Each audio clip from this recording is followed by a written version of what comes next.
السلام علیکم۔ یونان کشتی حادثہ، ایک پاکستانی کی موت، 47 کے بچنے کی تصدیق۔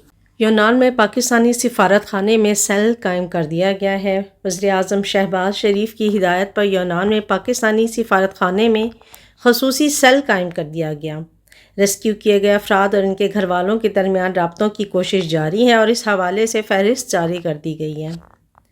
خصوصی سیل کشتی ڈوبنے کے واقعے میں پاکستانیوں کی شناخت اور ورثاء کی اپنے پیاروں تک رسائی یقینی بنائے گا۔ پاکستانیوں کی شناخت کے لیے واٹس ایپ نمبر 00306943850188 00306943850188 0030438501888 کی سہولت فراہم کر دی گئی ہے۔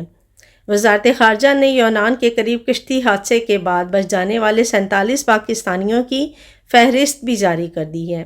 یہ فہرست ایتھنز میں پاکستانی سفارت خانے کی جانب سے جاری کی گئی ہے۔ وزیر اعظم شہباز شریف کا کہنا ہے کہ مشکل کی اس گھڑی میں مجھ سمیت پوری قوم کی ہمدردیاں حادثے کا شکار پاکستانیوں اور ان کے اہل خانہ کے ساتھ ہے۔